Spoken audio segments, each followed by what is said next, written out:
දවසක් කියලා ඔබ සමව පිළිගන්නවා SL Trade YouTube channel එකට. අද අපි බලන්න යන්නේ Chris World සමාගම.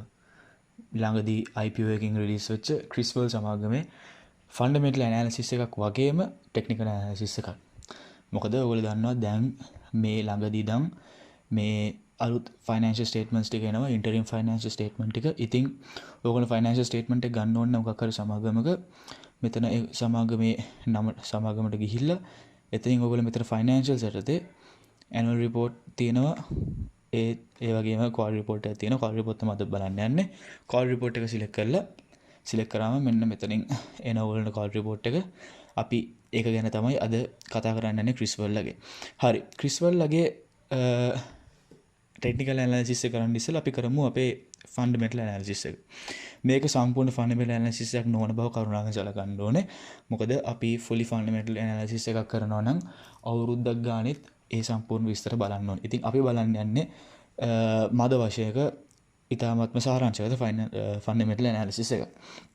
හරි, මේක ෆන්ඩමෙන්ටල් ඇනාලිසිස් එක බලද්දී ඔයගොල්ලන්ට පේනවා ඇති ක්‍රිස් වර්ල්ලා කෝට් එක එන්ඩ් වෙලා තියෙන්නේ ජූන් 30th එකට තමයි මේගොල්ලෝ මේ ඉන්ටරිම් රිපෝට් එක මේ රිලීස් කරලා තියෙන්නේ.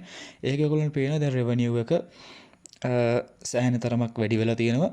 මේකත් එක්ක ගිය අවුරුද්දේ අප්‍රේල් සිට ජූන් වෙනකන් කාල පරිච්ඡේදය තුළ ඊට පස්සේ ඔයගොල්ලන්ට පේනවා ඇති අද ඉන්කම් වලද මේක කියන්නේ අපි ඉන්කම් රිපෝට් එකක් කියලා.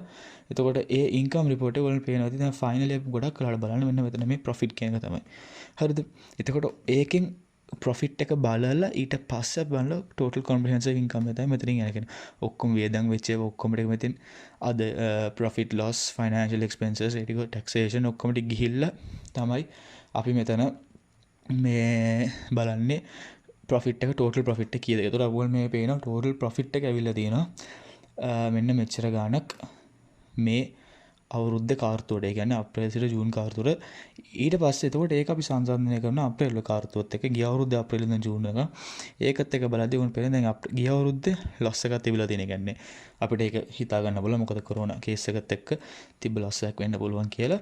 එතකොට දැන් පේනවා මෙතන කොච්චර ලොකු ගේන් එකක් නැත්නම් ලොකු ප්‍රොෆිට් එකක් ඇවිල්ලා තියෙනවද කියලා. ඊට පස්සේ ඔයගොල්ලෝ තව පල්ලෙහාට යද්දී ඔයගොල්ලන්ට බලා ගන්න පුළුවන් ෆයිනෑන්ෂල් පොසිෂන් එකේ ස්ටේට්මන්ට් එක.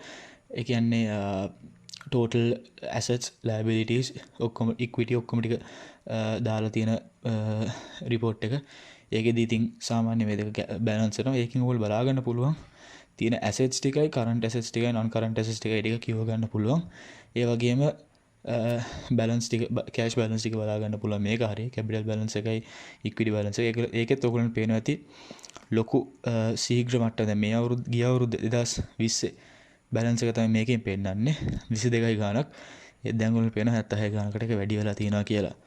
ඉතින් ඒක ඒ දෙක කියවුවට පස්සේ ඒකෙන් තමයි විශේෂයෙන්ම ලොකු ෆයිනෑන්ෂල් ඇනාලිසිස් එකක් ගන්නවා නම් අපි ෆන්ඩමෙන්ටල් ඇනාලිසිස් එකක් ගද්දි ගන්න. හැබැයි මෙතන පොඩි සාධකයක් ගන්න ඕන තමයි ඒගොල්ලෝ ඒ කියන්නේ ක්‍රිස් වර්ල්ඩ් සමාගමේ හදපු රිපෝට් එකේ පෙන්නලා තියෙනවා net asset value එක 2.76 කියලා. එතකොට ආයි අපි CAC එකට ගියාම ඔයගොල්ලන්ට පේනවා ඇති දැන් ට්‍රේඩ් වෙන්නේ 12.90 මේක 13 වෙනිදා. අගෝස්තු මාසේ 13 වෙනිදා. ඒ කියන්නේ අද සිකුරාදා රිලීස් වෙච්ච අන්තිම ට්‍රේඩ් වෙච්ච මේක. උදේට පේනවා ඇති 12.90කට තමයි ට්‍රේඩ් වෙලා තියෙන්නේ. ඉතින් ඒකට උඩින් net asset value එක උඩින් ට්‍රේඩ් වෙනවා කියලා අපිට පේනවා. හැබැයි ඒකෙන් කියන්නේම නැහැ හැම වෙලේම මේක ඕවර් ප්‍රයිස් කියලා. ඉතින් සමහරක් අය හිතනවා මේක net asset value එකට වඩා උඩින් යනවා කියන ඕවර් වැලියුඩ් කියලා. තවත් සමහරක් අය කියනවා මේක net asset value එකට වඩා උඩින් ගියාට මේගොල්ලන්ගේ earnings හොඳයි නම් අනිවාර්යයෙන්ම මේක හොඳ ස්ටොක් එකක් කියලා ගොඩක් අය කියනවා. ඉතින් ඒක ඕගොල්ලන්ගේ අතේ තියෙන එකක්. මම කියන්නේ මේක හරියටම මේ අන්ඩර් වැලියුද ඕවර් වැලියුද කියලා. සාමාන්‍යයෙන් තියරිටිකලි ගත්තොත් මේක නම් ඕවර් වැලියුඩ් ස්ටොක් එකක්. හැබැයි සමහරක් අයගේ මතයක් තියෙනවා මෙච්චර මෙහෙම net asset value එකට වඩා උඩින් ට්‍රේඩ් වුණාට ඒකේ performance හොඳයි නම් මේ දැන් පේන ඇති performance හොඳයි කියලා. performance හොඳයි නම් සමහරක් අය කියනවා මේක හොඳ ස්ටොක් එකක් කියලා. ඊට පස්සේ අපි ගියොත් ඒගොල්ලන්ගේ ෆන්ඩ් ටෙක්නිකල් ඇනාලිසිස් එකට. දැන් සමහරක් අය අහයි කොහොමද ටෙක්නිකල් ඇනාලිසිස් එක ගන්න කියලා. ඒක ගන්න පුළුවන් වෙන්නේ ඔයගොල්ලෝ මෙතන ඒ ට්‍රේඩ් එකේ ගියාම ඔයගොල්ලෝ අපි සිලෙක්ට් කරගමු ක්‍රිස්වල් CWL තමයි ඒගොල්ලොන්ගේ නම. ඒක සිලෙක්ට් කරලා ඔයගොල්ලෝ මෙතනින් මේක ක්ලික් කරලා ගියාම ඇඩ්වාන්ස් charts වලට මෙන්න මේක ඕපන් වෙනවා. හරිද? එතකොට මෙතනින් අපිට බලා ගන්න පුළුවන් මේකේ ටෙක්නිකල් ඇනලිසිස් එක. සාමාන්‍යයෙන් ඔයගොල්ලෝ මෙතනින් මම ටෙක්නිකල් ඇනලිසිස් එක කරන්නේ කැන්ඩල්ස්ටික්ස් වලින්. කැන්ඩල්ස්ටික්ස් charts වල කොහොමද කියවන්න ඕනේ කියලා ඕනනම් වීඩියෝ එකක් තියෙනවා මම කරපු එකක්. ඒක බැලුවම ඔයගොල්ලෝ තේරෙයි. අනිත් එක ඒකේ පාවිච්චි කරන්න මොනවද කියලාත් මම මේ වීඩියෝ එකේම කියලා තියෙනවා. මම සාමාන්‍යයෙන් බලන්නේ RSI එකයි. ඒ කියන්නේ relative strength index එකයි. ඊට පස්සේ MACD එක බලනවා. MACD එක සිලෙක්ට් කරගන්නවා. ඒ වගේම අන්තිමට සිලෙක්ට් කරගන්නවා parabolic SAR එක. තියන්නේ parabolic SAR. ඒ තුනෙන් තමයි සාමාන්‍ය ගොඩක් වෙලාවට මම ටෙක්නිකල් ඇනලිසිස් එක කරන්නේ.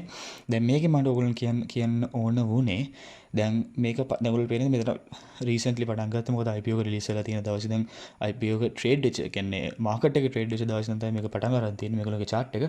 ඉතින් ඒකෙදි පේනවා නැග්මක් වගේම එක පාට ලොකු බැස්මකුත් මේ දවස් දෙකේ එක දිගට ඇවිල්ලා තියෙනවා ක්‍රිස්වල්ලගේ. ඉතින් ඒ වුණාට දැන් ඔයගොල්ලෝ පේනවා ඇති මෙතන දැන් ඉන්ක්‍රීස්මන්ට් එකක් මේකේ තියෙනවා කියලා. තව ඔයගොල්ලන්ට සිලෙක්ට් කරගන්න තියෙන්න පුළුවන් තව ඉන්ඩෙක්ස් එකක් තමයි මෙතනින් ඔයගොල්ලන්ට පෙන්නන්න ඕන මට මූවිං ඇවරේජ් එක. මෙන්න මේක. මූවිං ඇවරේජ් එකයි, මූවිං ඇවරේජ් එක්ස්පොනෙන්ෂියල් එකයි, මූවිං ඇවරේජ් වේටඩ් එකයි. මේ තුන සිලෙක්ට් කරලා තව ඔයගොල්ලන්ට ඇනලිසිස් එකක් කරන්න පුළුවන්. මේ දිගට ඔයගොල්ලෝගේ කැමති විදිහකට ඔයගොල්ලෝ හිතනවා නම් මට මේක ඕනේ කියලා ඒක සිලෙක්ට් කරලා ඔයගොල්ලන්ට කරන්න පුළුවන්. හරිද? ඒක දැන්ට අද ඩිලීට් කරමුකෝ. රයිට්. මම කරපු වීඩියෝ එකේ තියෙනවා මූවිං ඇවරේජ් කොහොමද කරන්න කියලා. අපි මේකෙන් බලද්දි දැන් ඔයගොල්ලන්ට පේනවා ඇති ක්‍රිස්වල්ලගේ මේ බැස්ම දැන් මෙතනින් ඉවර වෙච්ච මේ බැස්ම මෙතනින් ඉවර වෙලා දැන් රිලීස් එක තියෙනවා. ඒක කොහොමද හරියටම කියව ගන්න කියලාද බලද්දි මේ MACD graph එකෙන් ඔයගොල්ලෝ බලා ගන්න පුළුවන් මේ ලයින්ස් දෙක ටිප් වෙලා කියන. ඒ කියන්නේ බ්ලූ ලයින් එක රෙඩ් ලයින් එක ටිප් වෙලා කියලා.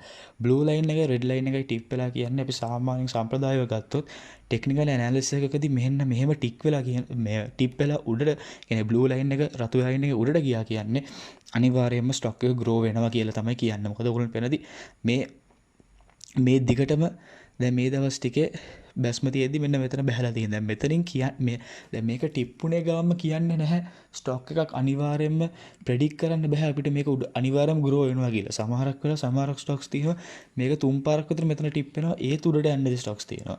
ඉතින් ඒක නිසා තමයි අපි එක විදිහක් එක ඉන්ඩෙක්ස් එක පාවිච්චි කරනකොට ඉන්ඩෙක්සස් තුනක් මෙතන පාවිච්චි කරනවා. කියන්නේ MACD එකයි RSI එකයි parabolic SAR එකයි candlesticks ඔක්කොම පාවිච්චි කරලා අපි එක තීරණයකට එනවා නම් එන්න ඕනේ.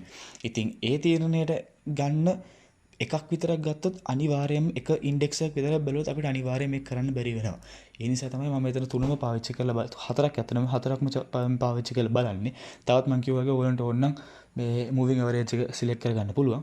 මට කියන්න ඕන තිබ්බ මෙන්න මෙතන ටිප් වෙලා තියෙන නිසා ටිප් වෙලයි ඔයගොල්ලෝ ආයෙ මෙතන පේන SAR එක parabolic SAR එකත් මෙතන ඉන්ක්‍රීස්මන්ට් එකක් තියෙනවා අනිවාර්යයෙන්ම. කියන්නේ මේ ඩොට්ස් දෙක chart එක යටින් යනවා කියන්නේ අනිවාර්යෙන් ඉන්ක්‍රීස් එකක්.